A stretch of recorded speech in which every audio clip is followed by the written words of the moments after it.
Ministração de início de jejum, domingo 01 de setembro de 2025. Desenvolvido por Apóstolo Jeff Zangão. Tema: o som de chuva em tempos de seca.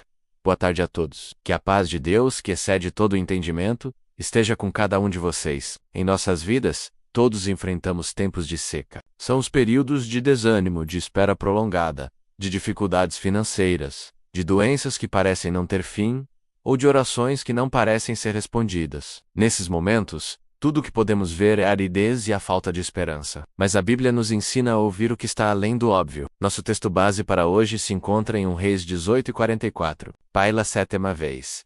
O servo disse: já vi uma pequena nuvem, do tamanho da mão de um homem, que sobe do mar. Então, Elias ordenou: suba e diga a Jacobe: prepare o seu carro, e desça, para que a chuva não o impeça. Introdução. Esta história se passa após o grande confronto entre o profeta Elias e os profetas de Baal, no Monte Carmelo. A vitória de Deus foi esmagadora, mas a terra ainda estava sob uma severa seca de 3 anos e meio. Elias, com fé e persistência, sobe ao monte para orar pela chuva. Ele ora, mas não vê nada. Ele envia seu servo para olhar 7 vezes. E é na 7ª vez que a resposta finalmente aparece, não como uma tempestade, mas como uma pequena nuvem, do tamanho da mão de um homem. Esta pequena nuvem era o sinal, a promessa, a confirmação de que a chuva estava a caminho. Vamos aprender a ouvir o som de chuva em tempos de seca, em 3 tópicos. Tópico 1.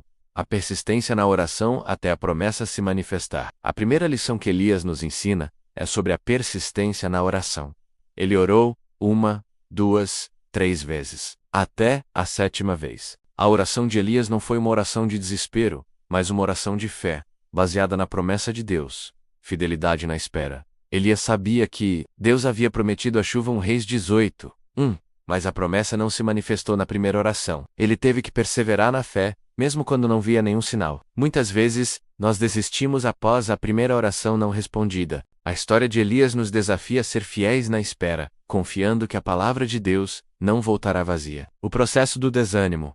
O servo olhou 6 vezes e voltou de mãos vazias. É natural sentir desânimo quando não vemos a resposta imediata, mas a persistência de Elias nos mostra que a vitória pode estar na próxima tentativa. A oração persistente não é para convencer Deus, mas para moldar o nosso coração e fortalecer a nossa fé nele. O nosso milagre pode estar a apenas uma oração de distância. Não desista de clamar a Deus, mesmo que você não veja nada. Tópico 2. A capacidade de ver o pequeno sinal de Deus. A segunda e poderosa lição é a capacidade de ver o sinal de Deus. Mesmo que seja pequeno, a resposta de Deus não veio numa tempestade gigantesca, mas em uma nuvem minúscula, do tamanho da mão de um homem. Os sinais que passamos despercebidos em nossas vidas. Talvez tenhamos pedido um grande milagre, mas Deus tem nos enviado pequenas nuvens. Pode ser uma porta que se abre, uma ligação inesperada, uma palavra de encorajamento, ou até mesmo uma paz interior em meio à tempestade. Nós muitas vezes passamos despercebidos por essas pequenas nuvens, esperando por uma grande tempestade. O pequeno sinal de Deus é a grande resposta. Elias não desprezou a pequena nuvem. Ele a reconheceu como a manifestação da resposta de Deus. Essa pequena nuvem era a garantia de que a chuva estava a caminho. Ela foi o gatilho para a ação de Elias. A fé se agarra ao pequeno sinal. A fé não espera por grandes sinais para agir. A fé se agarra ao menor sinal de Deus e começa a se mover. A pequena nuvem de Deus é o suficiente para que a nossa fé seja ativada. Não despreze os pequenos sinais de Deus em sua vida. Eles são a prova de que Ele está trabalhando e que a grande resposta está chegando. Tópico 3. O preparo para a chuva que chega. A terceira lição é sobre o preparo. Elias, ao receber a notícia da pequena nuvem, não fica parado, esperando. Ele imediatamente ordena a Acabe: prepare o seu carro e desça, para que a chuva não o impeça. Elias se move em fé e urgência. O símbolo da preparação, a ordem de Elias para Acabe, é um símbolo de preparo espiritual. Não podemos esperar pelo milagre sem nos prepararmos para ele. Se estamos orando por uma bênção, precisamos nos preparar para recebê-la. Ação de fé. A ação de Elias demonstra que a fé genuína leva à ação. Ele não esperou a chuva começar para agir. Ele se moveu com base na promessa e no pequeno sinal. A fé nos leva a agir como se a resposta já tivesse chegado.